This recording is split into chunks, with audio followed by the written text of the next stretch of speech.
There's moments in life that change your direction completely. And for me, this moment came when I got that diagnosis, when the doctor looked at me and said the word cancer.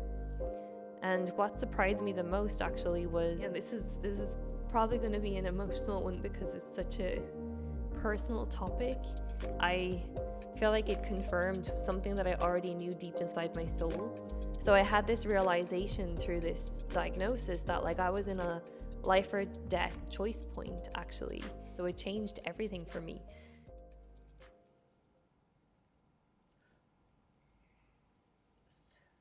Setting the tone with a little bit of frankincense, sweet frankincense, for what I'm about to share today, because it's quite a big one for me.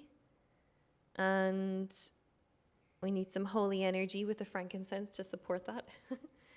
Yeah, I never really knew if I would share my journey or my story. I've been trying for the last year or so to find the energy inside of me, or the power inside of me, to put words to what I went through in terms of getting well and becoming whole again. And yeah, truly realigning my whole life, because I got very unwell.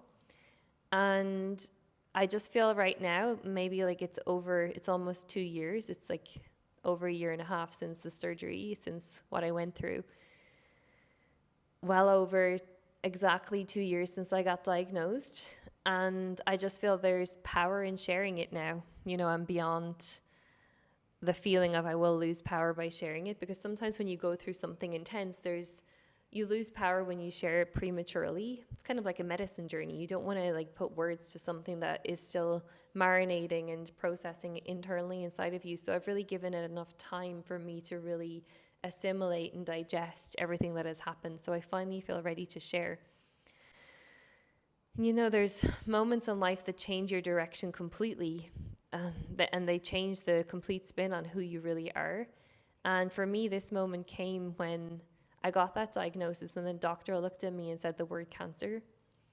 And what surprised me the most actually was I didn't have the same experience that most people describe when they have that diagnosis. I actually felt relief. And that might surprise you, but I feel like it confirmed something that I already knew deep inside my soul, something that I had already been feeling intuitively and getting psychic messages around. So for me, it was relief that I can trust myself. It was relief and confirmation of a path forward. And yeah, it felt like actually that the diagnosis empowered me in a way rather than disempowering me. On a wider level, when you get that diagnosis, there can be many phases of falling into victim, and why is this happening to me? And this is the worst thing that could ever happen. And while it is awful, no part of it's pleasant. If you can move through it with a different, not even perspective, and it is a different point of view, but with a different consciousness. And I really understood that, my level of consciousness passing through this was something that I'm just so grateful for, so grateful for having that level of consciousness and walking through something so intense, because it really allowed me to really understand from the inside out what disease is. And this experience really changed how I see illness, how I see disease, even how I see the brilliance of my body and the perfect intelligence of the soul's design and the path on earth, and how I really trust my intuition. So it changed everything for me. So yeah, it's a really, really big thing to realize that I didn't feel like there was something on the inside attacking me. I didn't feel like, this was happening to me and it was bad. It felt like, there's a divine intervention happening, and it's awakening me to a greater truth. And the first thing that I got when I got the diagnosis, when I tuned in and to the other realms, was that it was divine intervention. And, just to give you a little bit of background, what I'd been living up to that point, for the maybe 3 years previous to it, was a relationship that was very intense. And there was deep, deep love there, and a lot of karmic soul ties, and, you name it, a lot of different patterns and programs playing between us. And I really was out of alignment with walking that path and that relationship. And I started to recognize that maybe a year previous. And there was a part of me that really just didn't want to let go, right? And this is the ego thinking that it should be a certain way, and the mind projecting an illusion over something that isn't really the truth, because the truth is what's lived and what's experienced. And what I was experiencing was not a loving, honoring relationship. It was a relationship born with deep shadows, and there was a lot of depth in the relationship and a lot of beauty, but also massive amounts of pain. And I didn't feel safe. I didn't feel safe in the relationship. I didn't feel chosen. I didn't feel cherished. And yeah, I was just really not living in love. I was living in lack of love and really not living in my power. I was like experiencing a loss of power. And what I didn't know was I was actually in, like, because you're in it for so long, it's something like that really wears on you over time. And I was living through like a state of fight or flight for most of those 3 years. And that's a lot on the system. That's a lot on the body. That's a lot on the nervous system. That's a lot to deal with, right? That's a lot to handle when you're going through so much, I would say, like processes and awakening at the same time. And I say this as well, that I'm also like, it's kind of interesting coming out the other side of this. I'm also seeing like how much gratitude and like how much I see that timeline in that relationship as golden. Like I wouldn't change it for anything. There's just nothing but love left. And, that even can be an alien concept for people that like tend to blame at the other side of like a hard relationship. And they tend to project that pain onto the other person. Whereas actually I see what that pain gave me, and I see what that relationship initiated me into, coming out the other side and remembering who I am through the process, and remembering my power and my love and my service and why I'm here. I just feel like he played just such a sacred role in that initiation, that I have like endless gratitude. Yeah, this is probably going to be an emotional one because it's such a personal topic, but know that the emotions that I have in relation to it now are just really, I'm so grateful. I'm so grateful to be here. I'm so grateful for what the journey gave me. I'm so grateful for that path and that relationship and the initiation of it. And I'm so grateful that I'm out the other side, and that I connected to the gifts, and that I received the gifts of what a challenge like that can initiate and bring to you if you allow it. And my hope for sharing this journey is, not for sympathy or not for pity. Like, this is the worst frequency that I could receive through this. It's to really like empower other people to know that you can move through something very challenging, and you can really get gifts from it. You can really extract and receive so much from it. It's really to share my experience of empowerment rather than disempowerment through something that was very painful and challenging. And it's to not wallow in the pain. It's to really see the power of the pain, to see what pain really initiates you into. And I always say pain is the greatest teacher. Pain is the greatest awakener. Pain brings you straight into presence. Pain doesn't allow you to escape. So when you're in deep pain, no matter what the pain is, it's going to give you a lot. It's going to gift you a lot if you can allow yourself to feel it fully and to be with it fully. So yeah, my intention for sharing this journey is to really hopefully inspire people to look at challenging situations in a different way.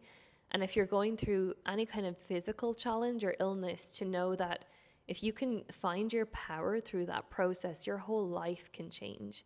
If you can, and you don't even need to know in the first moment or like through the process like what the root cause is. If you open yourself to like inquire as to why that condition is in your body, and why it created itself to show you something. What I got from this was like really understanding that my body is not against me. And I hear this a lot from people who have physical conditions, because I obviously work with people that go through this now.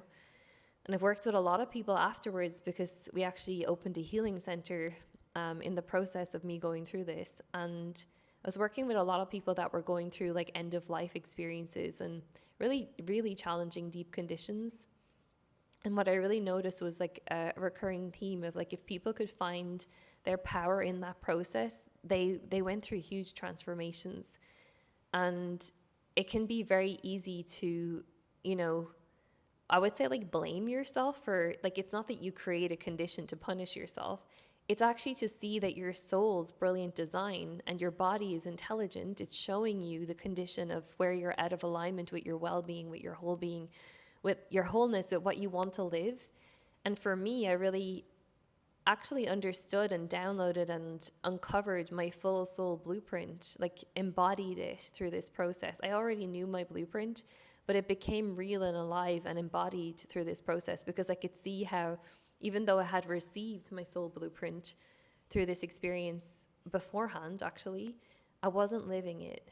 And to give you a little bit of information about like a soul blueprint, we all come here with a specific design of like, well, say you could even call it an archetype of a mission, of like what you came here to bring to the earth. You know, some people are like the guardians of the earth or earth warriors, or, you know, some people are like angelic beings that came here to transmit angelic consciousness.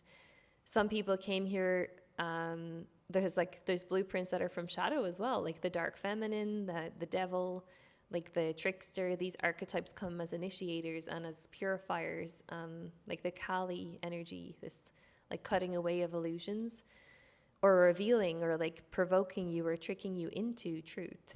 And, you know, I discovered years ago, long before this condition came down, I was actually doing a medicine journey. And I remember the point that I was born through and the point that I chose to come here. And I also remembered who I was in that moment. And the information that I got in that time was like, why did I come here? I was asking, why did I come here? Like to this density, to Earth. And the answer that I got was because I am, and because I can, and because I am a divine guardian. Now that I'm just a human, right? That doesn't mean that like I'm some special being like down here. It just means that my blueprint came with guardianship.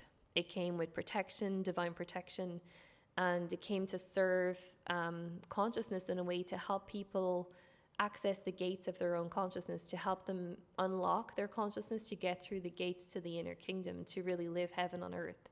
So that's what my purpose is here. So I live that through my life now. So I really support souls in unlocking the consciousness to allow them to access divinity, their own divine essence, to remember their own truth of who they are and why they came here. We're all here on a mission to unlock love, you know, if you want to simplify it. But there's archetypes, there's imprints that we chose to come down through, without getting too much into that. And the reason why we choose those things is so that we're equipped to serve what we're here to serve, right? And we don't get those gifts without proving to ourselves and to our higher self and to the field that we are going to actually embody it, that we're going to live it. And, you know, for me, having a divine guardian blueprint means that I need to know how to protect what is sacred. I need to know how to honor and protect love. I need to know how to stand up in love. I need to know how to really embody that. And what I wasn't living, and I would say one of my biggest challenges in this life, and this is where you start to see the challenge brings you access to the gift, has always been boundaries. Like I've just been very poor. Like if my blueprint is boundless love and this oneness and this unity consciousness, because that's what I'm focused on here, well then what does it mean to have boundaries when you actually remember boundless love? And yeah, I got many lessons around not protecting myself, my temple, my body, not honoring and protecting my feelings, my heart, not honoring what was sacred by allowing shadows to play, by staying somewhere that I felt like there was a lack of love, you know, and through that relationship, I was being shown constantly how boundaries was the theme, but I just didn't have the movement. I was so disconnected from what it really truly meant to actually take care of myself on those simple levels of like saying yes and no when I mean it, and to leave and honor yourself when somebody oversteps a boundary. Yeah, to express it, right? I just didn't have this. It was just not active. It wasn't on in me. The importance of it wasn't alive in me. Let me tell you, when something physical hits you, like a condition, your health is deteriorating, it becomes important because it becomes life or death. So I had this realization through this diagnosis that like I was in a life or death choice point, actually. And I could choose to stay the same and choose to try heal myself where I was in the same condition that created the condition, which really didn't feel good to me. Like it didn't feel true that that would happen, that I would be able to heal and stay in that relationship and stay where I was in the same environment and condition that created it. Or I could choose to allow the change to happen. And because I knew it was divine intervention, I just started to witness how everything was rearranging itself around my highest alignment. And that doesn't come without me choosing that. I just want to say that. Like, I had a moment the year that I got diagnosed, maybe a few months before I got diagnosed, actually, where I specifically, sincerely remember choosing to surrender to my divine will, to really surrender to my path, because I really knew what it was now. I understood why I came here. I understood what my mission is. Like, everything was so clear. And I really sincerely, from the bottom of my heart, chose it. And then my life flipped inside out because I chose it and I sincerely meant it. The divine alignment had to happen. The rearranging, the divine order had to be reinstated and restored and restored. And that was painful. You know, I didn't know what I was choosing in that moment. We never do. You know, be careful what you wish for and what you choose, because it's choosing you and it's coming for you, ready or not. And if you're living out of alignment with your wholeness, with your well-being, with what you know is true, your life is going to fall apart if you sincerely choose to change, if you sincerely choose your path. And I say that a lot to people that I work with. You know, if you're going to sincerely choose it, you better be ready. Like, you might lose your job, you might lose your health, you might lose a dear relationship to you. And it's not out of punishment. It's just, if those things are not aligned, if they are in the way of the path that you are on, the path that's walking you, I should say. You know, because it's like, we're not mastering reality. Reality is mastering us. We are the masterpiece that's the result of the field that we're living through.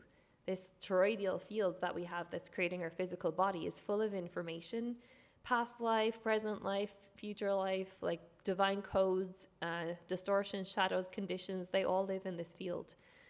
And we carry that with us wherever we go. And I was carrying this condition of like lack of safety, not feeling safe in my own hands.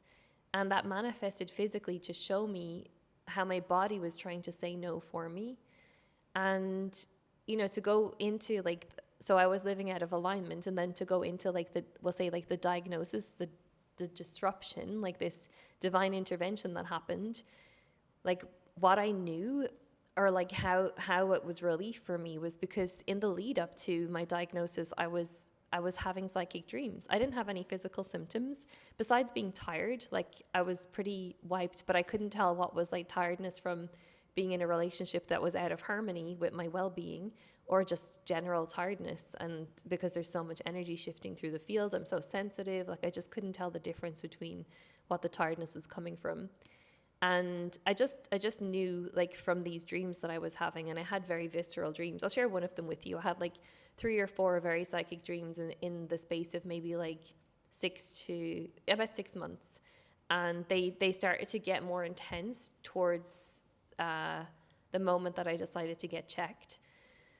And it was really the dreams that made me go to the doctor, actually. Like, nothing else. Just like, why am I having these dreams? Why is cancer showing up in my toroidal field? Like, I was having clients that were coming to me that had partners that had cancer, or they had cancer, or they had a journey with cancer.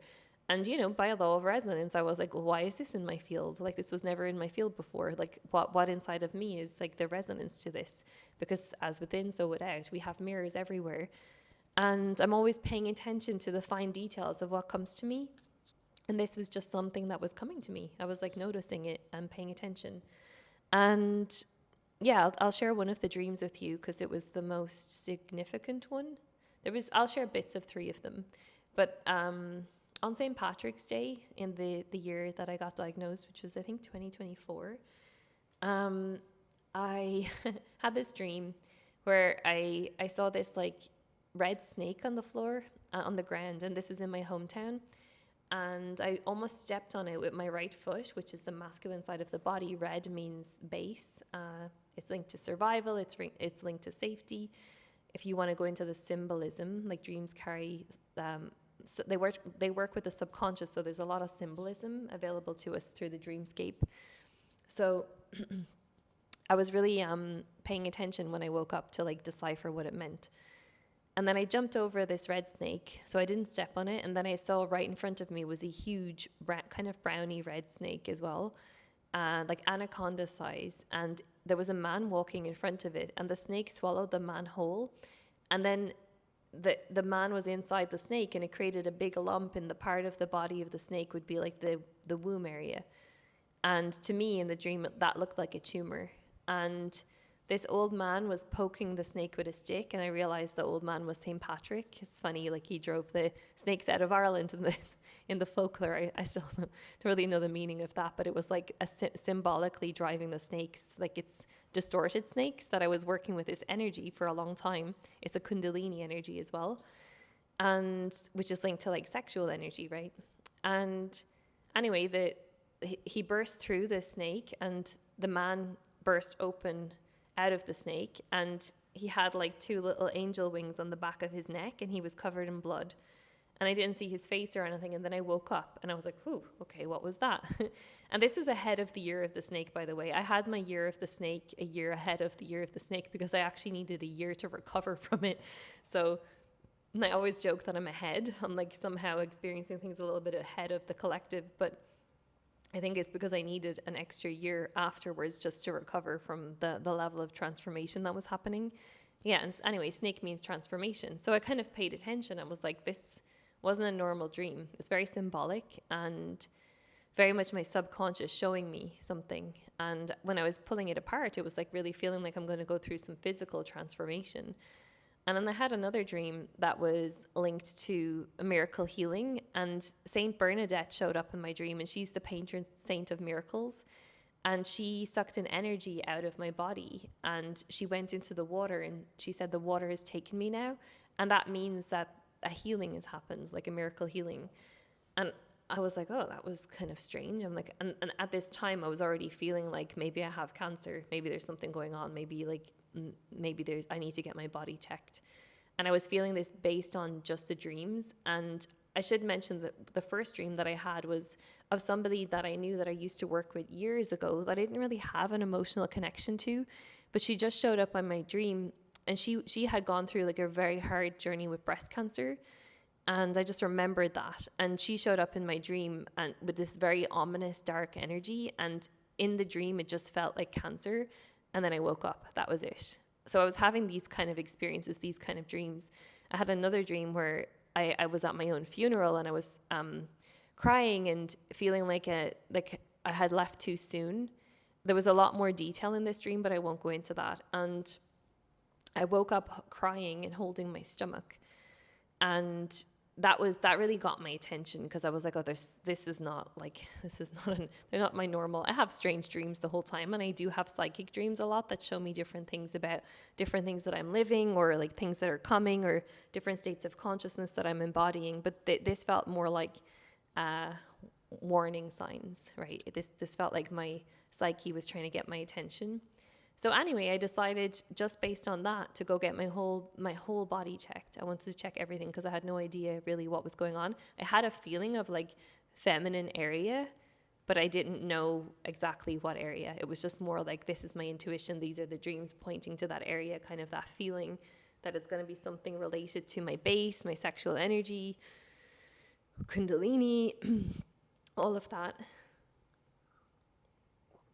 And yeah, anyway, I got every test that you can imagine. My partner was really thinking that I was crazy, like psychosomatic, like there was nothing wrong with me physically, so why am I getting all of these tests?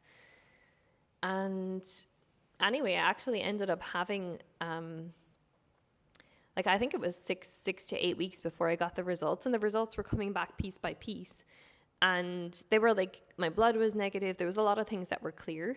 And I was kind of starting to think like, oh, maybe there's nothing, maybe I am psychosomatic. It was like this, that would have been my worst nightmare, to have that confirmed, because yeah, I was just going through this, like, how do I trust myself? You know, I was in a relationship that I felt very gaslit around my intuition in, and I was really needing that like level of confirmation that I could trust myself and that I could really know, you know, in my power, what was happening in my whole being. And yeah, I got the diagnosis. Like I said, it was a relief. And I actually found that this is where the blueprint comes in. And like when I found this out, it was like, oh my God. All I could say was, oh my God, because I understood immediately. And this is the beauty of being in touch and in tune with myself and in tune with my soul and having my pathway open to my higher self and being psychic and able to tune in. It was cervical cancer. It was on the inside of the cervix in the transformation zone, which is strange. It's like you can't really see that. You need scans to be able to see it. And the cervix is the gateway to the divine feminine. It is the door, the entry to the temple, to the sacred temple.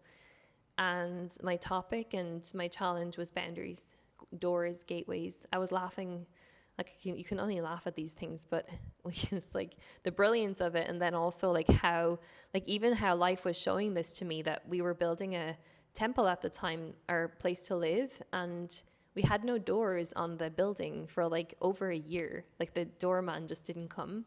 So we were living without boundaries, without a gate, without a door. And so like life was trying to show me the topic like constantly. And I just didn't know, like I didn't have that strength inside of me to make the movements, like the importance of boundaries inside of me to actually make those movements, to embody them.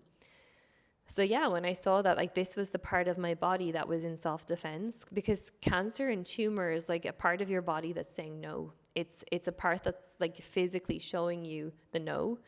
And I don't want to say like any blanket statements in this, because everyone's journey with disease is like so unique.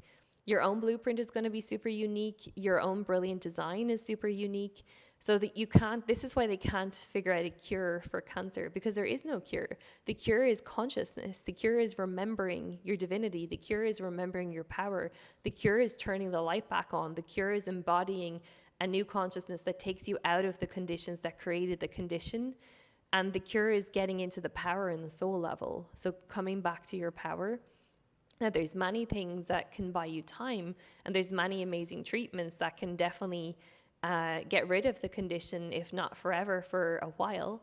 You know, this is why there's a lot of reoccurrence as well, because again, it's a condition that was created to show you something. So if you don't get that message, your whole body or your field will orchestrate another way for you to learn that lesson. And I say lesson, it's not like a punishment. It's just you came here to learn and activate specific things, and you came here to embody specific things. So in your power, what is it that you are here to embody? So I knew in the beauty of walking through it in this level is I knew why I had this condition immediately. So there was relief that I could trust my intuition, that I wasn't psychosomatic, I wasn't crazy.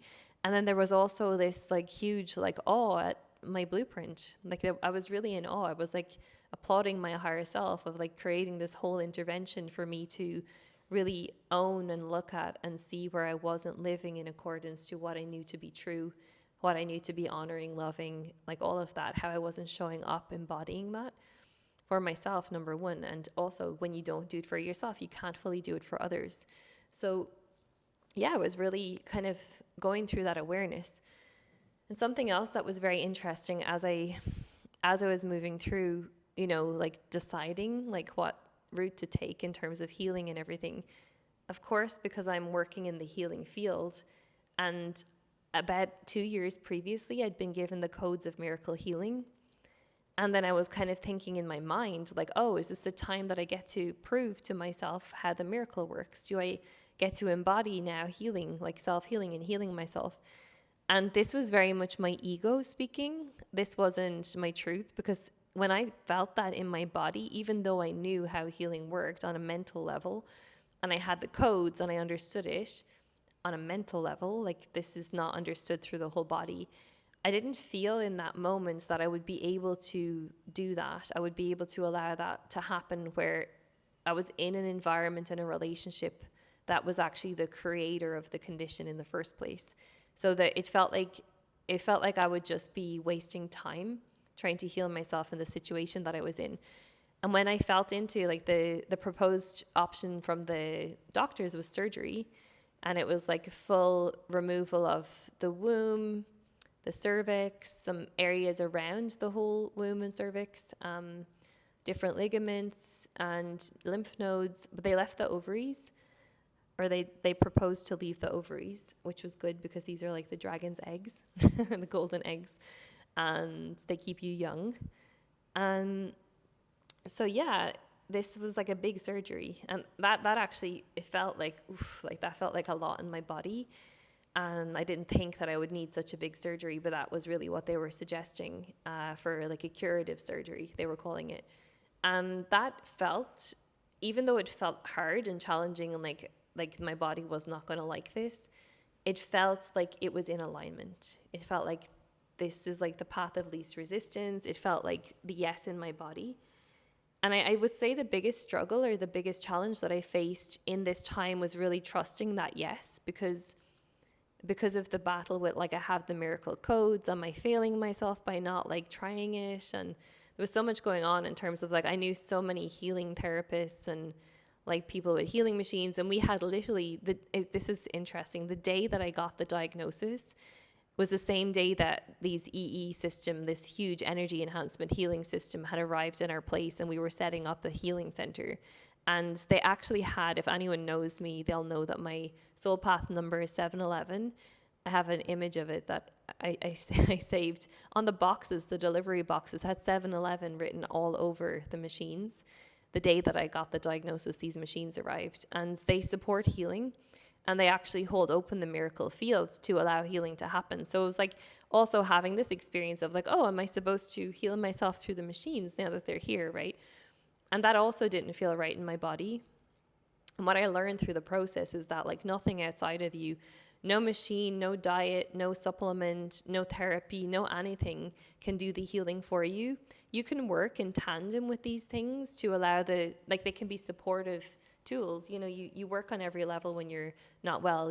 Like, herbs and different supplements can support you if you really feel them, and if they have codes specifically that your body will respond to. And also, like, healing modalities can really well work. Like, for example, these machines were really supportive in terms of me relaxing and recalibrating and being charged energetically, because they actually boost you. They give you energy. And when you have cancer, you have low energy, right? This is like the number one thing. The cells are low on electricity. So they can support you, but you don't want to become like reliant on these external things as healing modalities, because what happens when you don't have the external thing? You're in the same position that you were in when you started.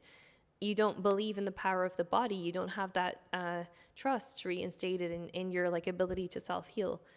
So yeah, it kind of learned through the process, like, that the body is the miracle, and we're just remembering that. And yes, you can use these machines to relieve you and to make the symptoms less and to buy you time, and sometimes to even heal you if you really believe it and that's your pathway. It will happen that way.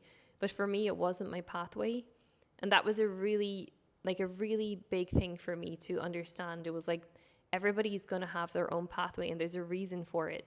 And I know now why I chose surgery. I know now why surgery was important for me. What I got from it was something that I wouldn't have gotten if I had tried any other method. So it was very clear to me, like, even though I explored, like, did parasite cleanses and explored different diets and like different frequency healing and tons of different, I explored like everything that I knew on healing level, and a lot of inner energy work and a lot of listening and a lot of self-inquiry, just to make sure, like, I'm the type of person that likes to double check everything or triple check that I haven't missed anything. And that gave me a lot as well. You know, I was opening access to dimensions. Like, I really trained my focus in that time on a really big level. And I opened a lot of gateways internally in terms of my power to interdimensionally travel, to listen to my body, to communicate with my body on new levels.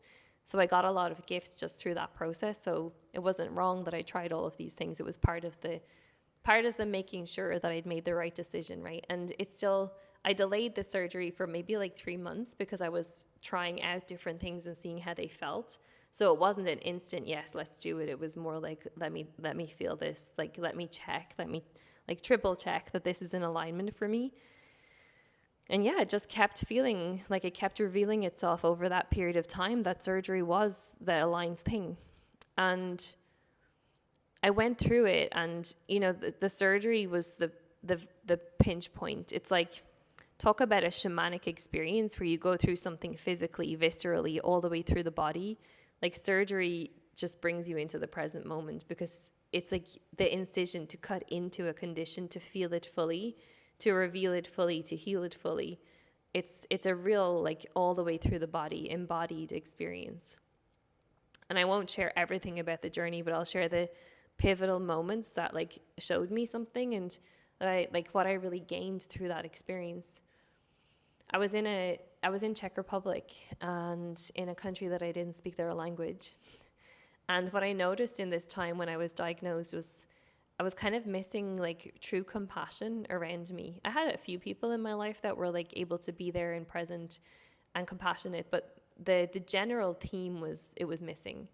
There, in my general experience of like being in the hospital and, you know, with certain people that were projecting what I should do onto me and not listening to me, not really holding me in my power, they were lacking true compassion and empathy.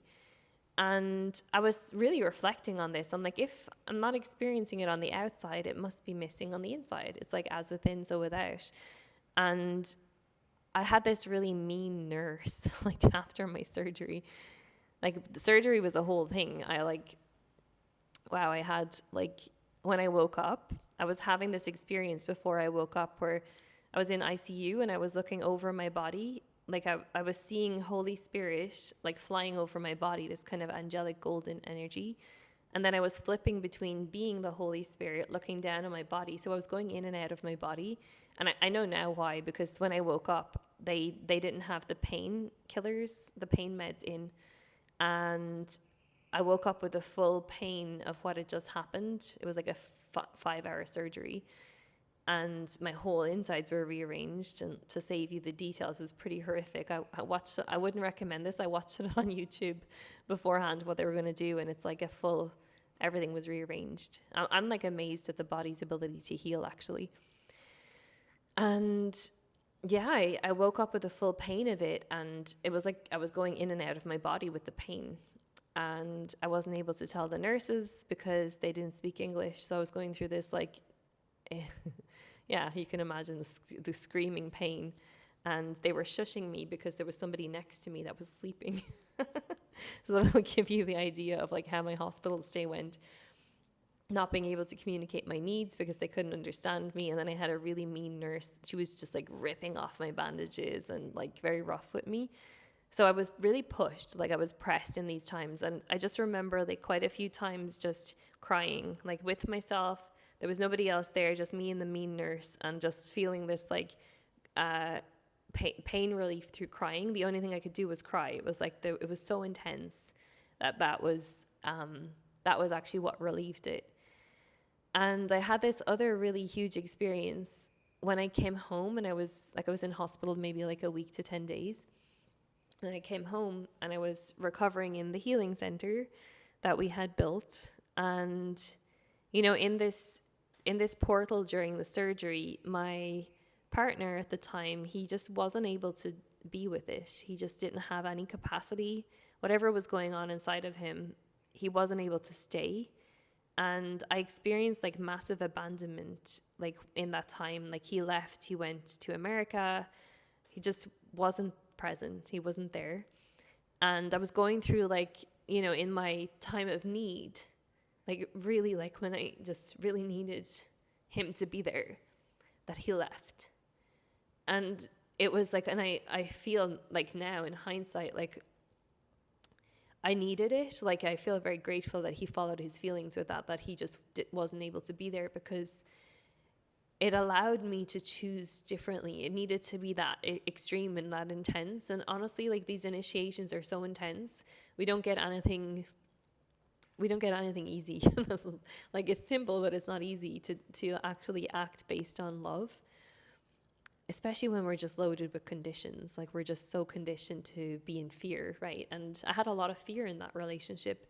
And it really exposed that wound of like really being abandoned in like when I really needed him.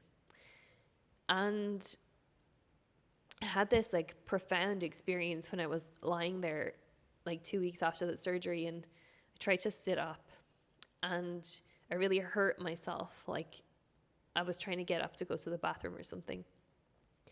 And whatever way I moved, it really hurt the injury. It really hurt the wound, the internal part.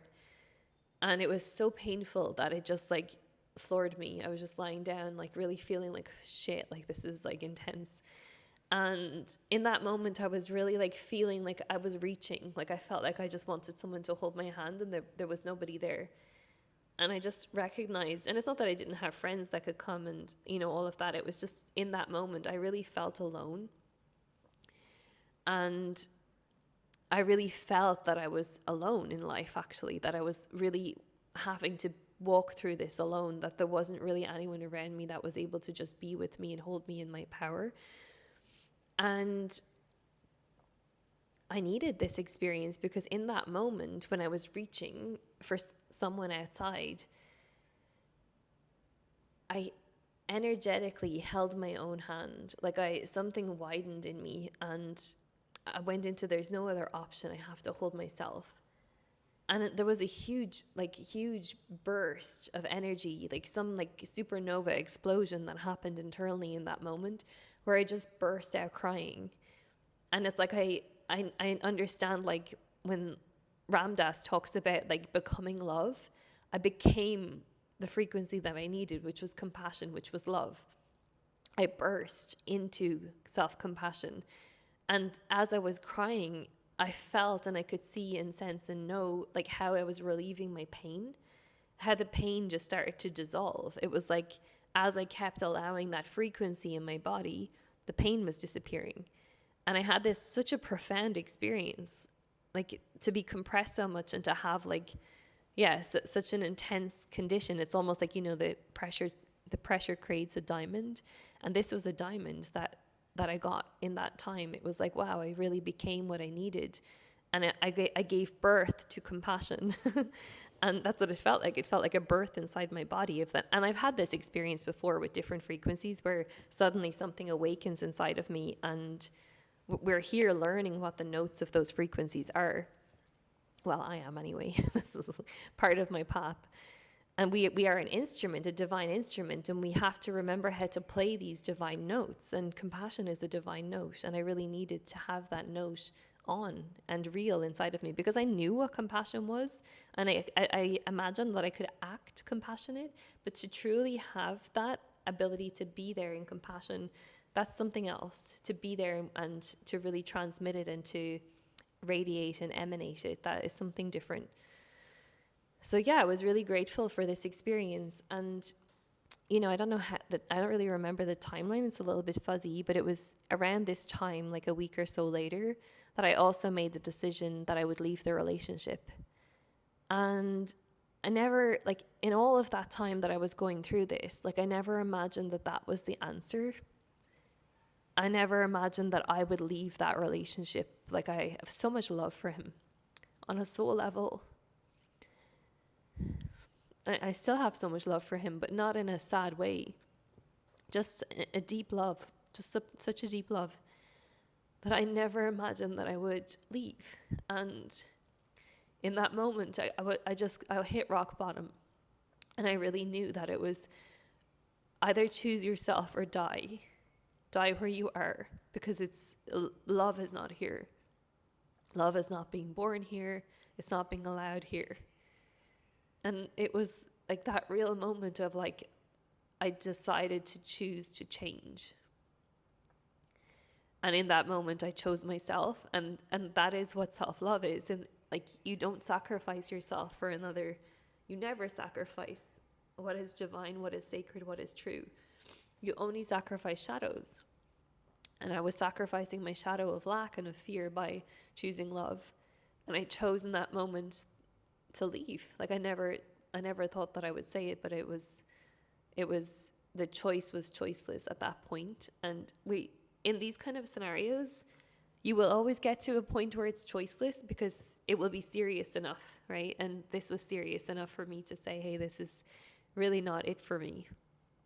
And that meant that I had to leave Prague and leave my home, and I was just shedding everything. I was just saying, okay, I choose to let go. I don't know where I'm going, but I trust.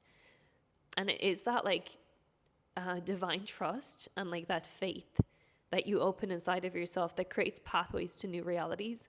And I know in that moment that I started to heal. It wasn't the surgery. The surgery created the condition that I could make that choice. But in that moment, that's when I really internally started to relax.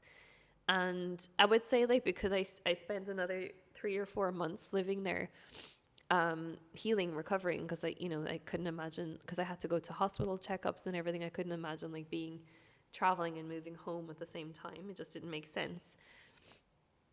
And what I recognized in that time was like, even though I was by myself for a lot of it, I was still in the same environment that had created the condition. So I was still somehow under the condition of the relationship there. And I went for a checkup maybe like 3 months after the surgery, 4 months, something like that. And they were saying that they were concerned about a part of the internal that wasn't healing. And it was the exact place that the tumor was in. By the way, I never mentioned this. The tumor was also 7 by 11 centimeters, which is my number. I should really show pictures of these things, but it's like kind of profound when you kind of see how the numerology is with you the whole way. Like I had so much divine synchronicities and really crazy magical moments of like support through symbolism from the other realm through the process that this was the right movement and I was realigning myself. But anyway, when I went to get this checkup like 4 months later, they were saying they wanted to do another surgery, that they wanted to like cut out this part that wasn't healing in case it became cancerous again and it regrew. And in that moment, I just had such a strong no in my body around another surgery. And this is how I know I can just trust and listen to what's aligned for me. Like if you're going through making decisions about your treatment, like really feel what feels true and right and good in your body. Don't go against your inner knowing. Your body has so much more wisdom than your mind. Your body knows what it needs, including on a food, on a supplement level, on a treatment level. Your body will feel what the right path is for your soul, because your soul needs to walk through something specific. And I already had what I needed from the surgery. I already had the movement to leave. Now I was getting another piece of the puzzle where I was being shown the conditions not fully healed because I'm still in the same scenario. Like not much has changed besides the decision inside of me to leave. But I hadn't physically left yet, right? So I decided in that moment, no, I'm not getting a surgery. I didn't even tell my parents, actually. I think that would have really ruined them. In that moment, it was like really hard for my family. The news was hard for them. And I decided that I was going to go to Hawaii and do ayahuasca for the first time. I'd been waiting for the calling to do it. And, I don't do plant medicine lightly. I really, really wanted to wait for the right time. And this was absolutely the right time to do it. For me, it just felt like, okay, I'm going to go and be with this fully and see what remains, like what still needs to be healed. And I had this feeling of like, okay, now I'm going to get to really ask about a miracle. Like, what is miracle healing, and what does it mean to heal through the full physical, to have this miracle healing? Because I knew it wasn't just as simple as like change your beliefs and like pop the miracle and it's done. Like it's like, oh, you're healed. It's not just as simple as visualizing yourself as healed and whole. That's part of it because it creates a pathway. But it's actually the belief anchoring through your whole being and the visceral feeling coming down through your whole body of the miracle being true. And it's about how much can you allow and how much can you let go. And I really feel like describing this because I had an experience in Hawaii when I was working with the medicine of like viscerally, because I asked to be shown through the physical what a miracle feels like, because I knew that like everything that I did in that time before the surgery, like I was working with the miracle energy, but I wasn't feeling the results. I wasn't noticing a shift in my physical. I didn't feel like a big energy move, or like I felt certain things shift, but like nothing big.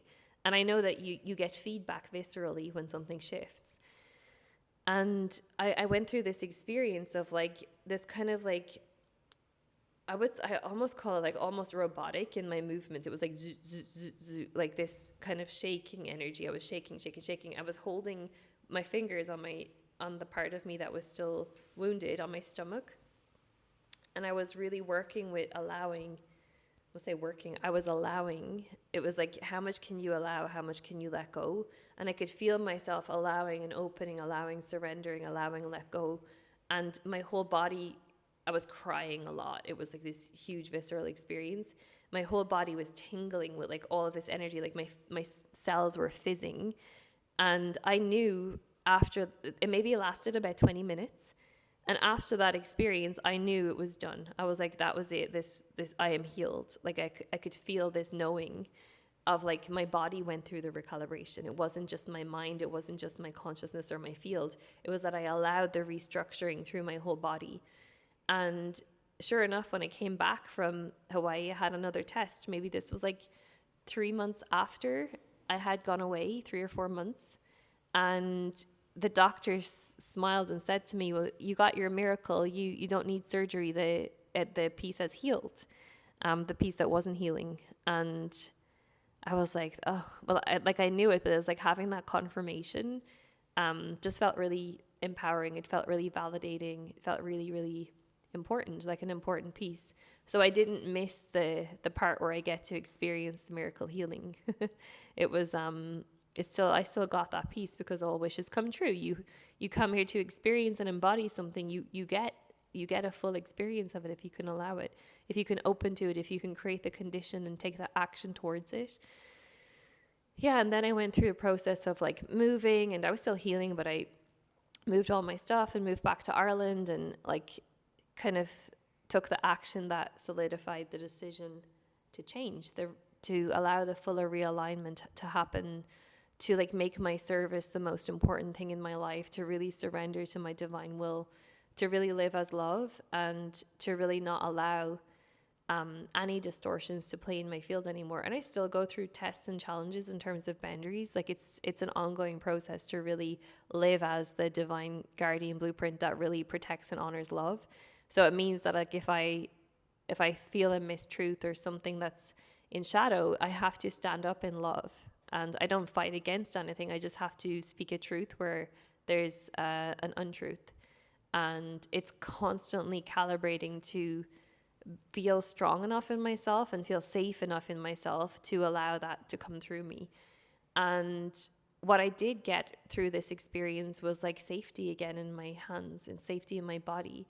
Because there's now a version of me that is here, that is taking care of me, that is really protecting me, that is really honoring me and loving me.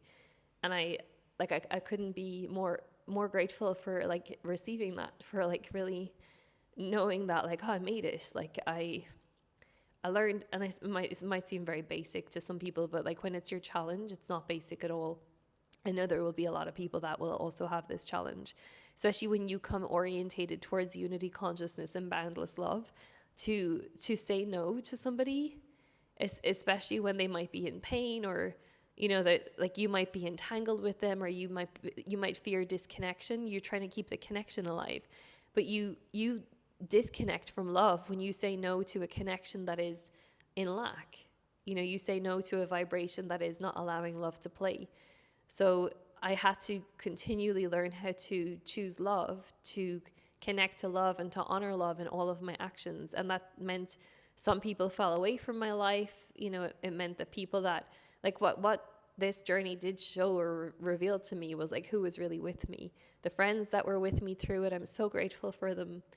The people that were by my side, my family, it really like reconnected me back to the roots of my family. I love them so much. And it really gave me like deep reverence and honor for my life, for my family, for beauty, for like joy, for small tiny moments, and just like gratitude that I'm here. Gratitude that I made it through, gratitude that I get to live my purpose, gratitude that I am conscious enough in this time to have moved through something so challenging in such a graceful and empowering way. And I would say like not every single phase was graceful. There was some like really deep, dark moments. You know, it's not like I was just like beaming the whole time. It was super challenging physically and mentally and spiritually, because you know, when your body, when you're like a super spiritual being and you're psychic and you're open and you're very connected and your body goes through something, it grounds you, like it pushes you into the body like nothing else. And that made it hard for me at certain points to actually like interdimensionally travel and to tune in psychically, because I was so much just needing to be with the body. Like there was no more important place for me to be right now than with the body. Like that's how it felt. So like it almost feels like you lose connection, but you don't. You're just being pushed into deeper connection with your physical. And as an alien trying to be human here, the physical is a whole challenge in itself. And I know that like my fellow aliens will laugh at that. Like it's no joke to walk with a body when it's not feeling like familiar territory. So like dealing with the limitations of the body and dealing with like the slowness of the physical realm and all of it. It's like the inconvenience of having a body. And I say that now and I laugh, but it's like it's also like to see like how my body healed, and I'm in awe. Like I'm in awe of the intelligence of the body. Like I'm in complete awe of like the miracles of the body. And it's like I really like it's so interesting like going through so many phases where like I didn't love my body and I was beating it into submission and becoming a world champion bodybuilder to prove, to like prove what I could do with my body, but not listening to it and not honoring it. And like I said, beating it, like abusing it pretty much, like really not listening to it. To now be in tune with it and to listen to it. And actually I'm allowing my body to lead most of my decisions now. It's like if it doesn't feel right in my body and I don't like cognitively know why, I listen to the body and the information comes afterwards. But it's like just honoring that the body has the wisdom of the physical realm. Like when we're going through a physical condition, the body is the master. And you listen to the body to make sure the body and the vessel is well so that you could do your service. So even in terms of like food and supplements and nutrition and everything now, I'm deeply tuned in to what my body needs and wants and really doing my best to listen constantly to like what I'm fueling myself with, and is it serving me, and is it what my body really wants? And like also with movement, like how does my body want me to move, and like just really listening to it and honoring it and doing, and no more ignoring it, right? Because when you ignore it and you don't move from love, the light goes off, the energy goes down, you lose your power. That's pretty much what cancer is. It's a loss of power, like feeling disempowered. And I was very disempowered in that relationship. I was living my own victim story. I was not living in my power, even though I wouldn't have called myself a victim.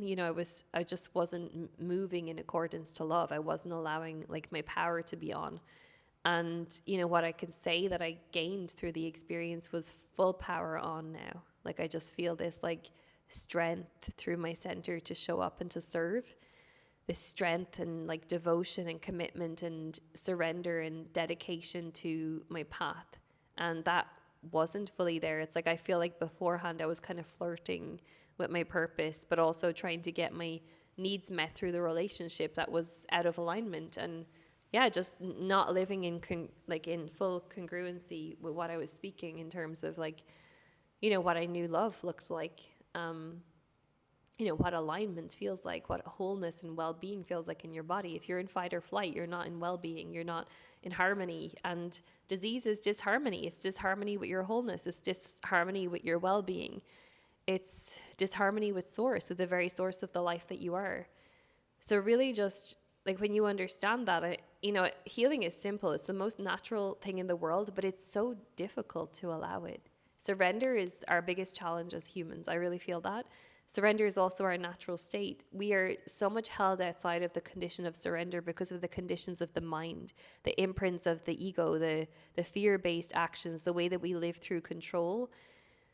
And when we're in it, and without oversimplifying healing, because I want to really honor people go through this condition, a lot of the time it comes in like self-blame of like, why would I create this condition? And I don't want to oversimplify it as like that it's easy. It is simple solution, but it's really not easy. And I know through my own experience, like just how hard it was for me to let go and take those aligned actions. And then also to let go internally, because that surrender process to allow the recalibration to happen. It's like your body relaxes because it's trusting you again. And that relaxation allows it to reorganize itself back to its miracle, natural, whole, complete state. And that reorganization is that should be our most natural, easy thing to allow, because we're so conditioned and we're literally bent out of shape by our thoughts and beliefs and by the systems that we take to be true, that we're not allowing this like natural ease. We're not allowing, we're creating dis-ease, disharmony with wholeness, with oneness, with source.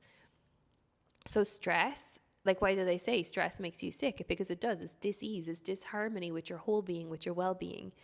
And again, not to overly simplify it, like these conditions are like quite complex in terms of like the amount of focused reality and the cause of it and everything. Like interdimensionally, I discovered a lot of pieces around, like, I won't go into it in this video, but like, because I'm able to tune into different realms and like my records and past lives and you name it, there was so many interlocking pieces that were like amazing me. Like even an experience that I had in Egypt that was around the divine guardian linked to this. Like it was like, wow, I just could see so many layers of reality at once that were like all focused fields on this condition. And you know, I even had this memory, like we remember things from our childhood that are linked to like our tapestry in our life. Like they're either going to be challenges or gifts, they're going to be linked, or they're trauma or they're gifts. And I had a memory of when I was a child thinking that I had cancer and I was pregnant at the same time. And it was like a week, and I think it was maybe when I was between 7 and 8, and I was going through this shift from like when you turn like around 8 years old, you shift from the subconscious into the conscious mind, and you start to live more from the conscious mind. And whereas before that, you're just being programmed.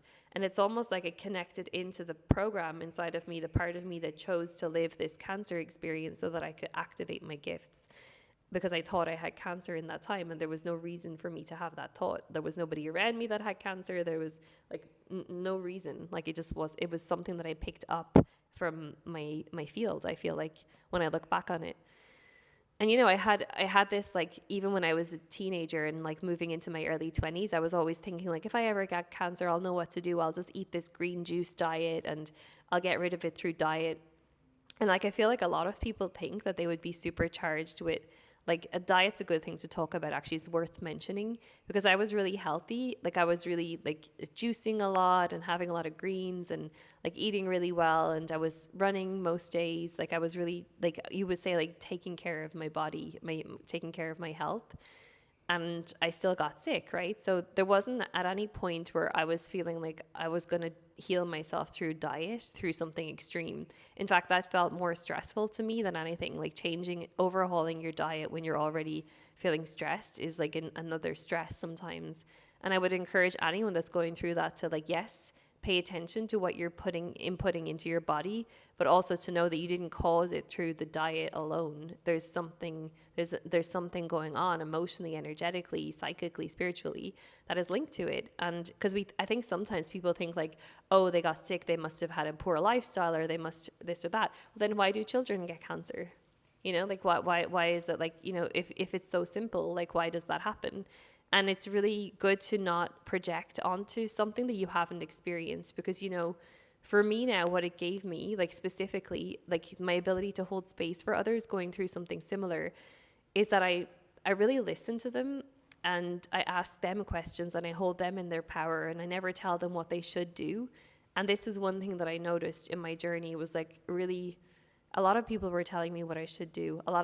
It revealed a lot to me about the healing industry, about like, there's so many dogmatic points of view. Like there was a frequency healer that was like pretty much shouting at me, telling me I was going to get prolapse and ruin my life if I had surgery, and just to give her some time to work with me to heal it. And it was like no part of me felt yes in my body around this woman wanting to try something on me that she'd never even experienced or never had any experience with.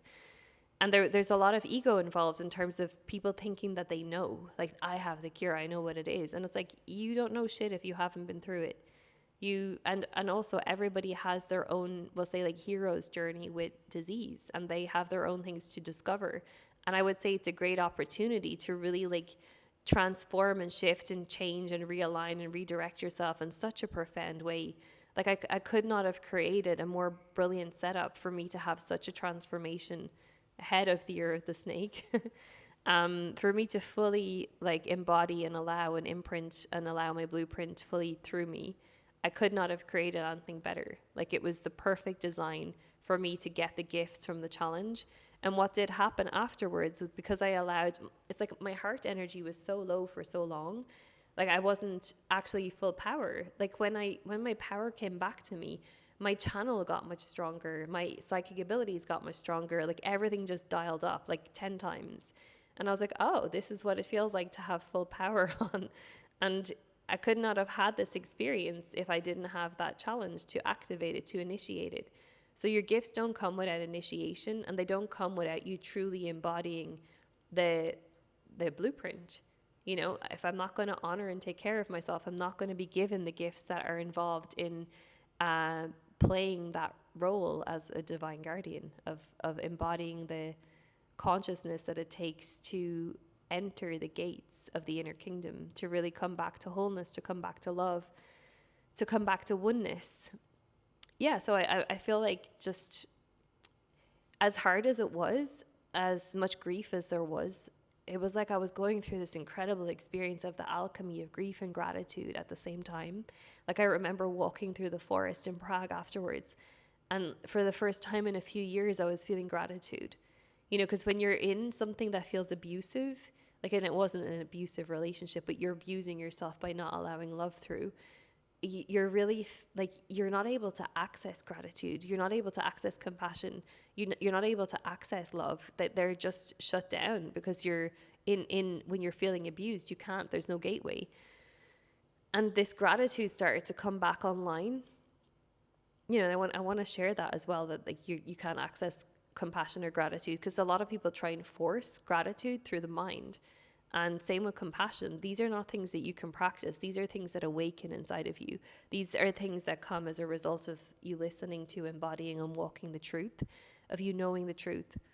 And I just remember this moment walking through the forest, and I was channeling at the same time, and I was feeling this like equal grief as gratitude flowing through me. I was just crying, but like feeling this alchemy of like, that's what alchemy of emotions is. When you allow grief to transmute into something lighter, you allow lead to turn into gold. And I really, like, in this time, honed my abilities to allow that divine alchemy to happen inside of me. So yeah, it was really like a journey of empowerment for me, not victimhood. You know, nothing happened to me. I can happily say and own the brilliance of me creating this condition as a divine intervention so that I would actually completely change what I was living. And that's not me saying like, oh, I caused it to me. Like I did that to myself because of my bad lifestyle, or like because I was in such emotional disharmony. Like it's not me blaming myself. That's me owning the brilliance of my design that activated the gifts that I came here to embody and live. That's very different to self-blame. That's very, very different. So it's really like understanding, and I really feel like overemphasizing the difference of that, because I never want people to feel like they caused this, like they're purposely causing themselves some awful pain that they shouldn't be experiencing. It's not like that. It's in your brilliance, in your body's intelligence, showing you what your divine blueprint is and what you came here to overcome, what you came here to activate, what you came here to initiate. And I can only share that, having walked through it, the beauty and the magic and the grace and the brilliance of that for me. You know, this is my path, this is my journey with it. And maybe people won't understand, but it's like, I just feel like I need to share it, because this is a big puzzle that we have in the world. Like disease, what causes it? Why do we have it? And obviously, like, we live in a very toxic environment. We have a lot of causes of like disharmony in the whole system. Like if you're like feeding yourself toxins, and you're like surrounding yourself with toxic emotions and toxic environment and like toxic behaviors, but also toxins in your food, like they're compounding into disharmony in the body and the being. And my wound was a wound of emotional disharmony. I was emotionally out of harmony. The root cause for me was that disharmony with my inner protector that wasn't on. And what I got through it was a fully turning of that on. That was fully turned on in this process. The master design of my soul was at play, and the intelligence of my body came online. And the body is not against you, it's working with you, symbolically giving you clues as to what the condition is, and why that condition is holding you hostage outside of your divine blueprint. And I just feel very grateful that I I was in a position of my consciousness, like everything happened in the right time. You know, I was in a position that I could even take time off work, like, and just focus on recalibrating, focus on like really picking apart everything and allowing that process to happen, that I had orchestrated this. This is like divine orchestration and divine intervention. And yeah, I just really hope that this lands in a way that will inspire and empower people to move through a condition in their power versus, feel a victim of, or feel like it shouldn't be happening, or, because you will go through those motions. Like, it's not pleasant. I had many dark moments, a lot of grief, a lot of pain, a lot of like feeling low through the process. And that was part of the compression. That was part of the contraction before the expansion. And yeah, I can only look back on the whole timeline now, not as something awful, as something incredibly beautiful. And I understand now when people say, like, when you shift into more unified consciousness and when you're harmonized to love, that you see your past as golden, that you see the hardship and the pain and everything is golden, that there's nothing wrong with anything that happened. It's like I have no resentment, I have no blame, no shame, no guilt, no fear around what happened. It was like everything was perfect. And I'm so grateful, and I have so much love, especially for my partner that initiated me through that in that time. So much like honor and reverence and respect for the role that he played in that, because that wasn't an easy role to play. And we obviously agreed that on a soul level, that he would come and play that role so that he would abandon me so that I could become this. And I'm not glorifying like abandonment, or it's not about that. It's about really understanding the choice and what that brought me and what that gave me. It's like, of course, I don't want to be with somebody who's going to leave in my time of need, but that was the right movement for me in this timeline. Now I may open to a relationship that allows me to attract somebody who will never abandon me, because I don't abandon myself. And I was self-abandoning by not honoring my boundaries. I was self-abandoning by not choosing love. And when you understand as within, so without, he was just a mirror. He was just a reflection of that. So yeah, this is my journey. This is my sharing. And I just feel like this was the time to share it. And I hope you got something from it. Please let me know if something resonated. Let me know what you did get from it. And if you have any questions that I didn't cover, I will be more than happy to answer them from my own perspective. And if you are going through something physical right now, just try and find your power in it. My advice to you is have a lot of compassion for yourself. Make the movements that create the environment that you can heal through, and lean on other people that are willing to show up and be there with you. Like, work with the people who are really there and really honor them. And, it brought me in such a deep connection to my family and my friends that were able to be with me. And I have such honor and reverence for having these beautiful relationships in my life. Yeah, it just brings you closer to life and closer to love.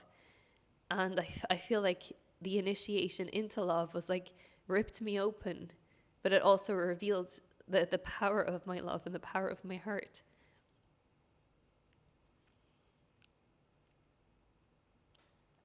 And there is nothing in this life that I would trade for that.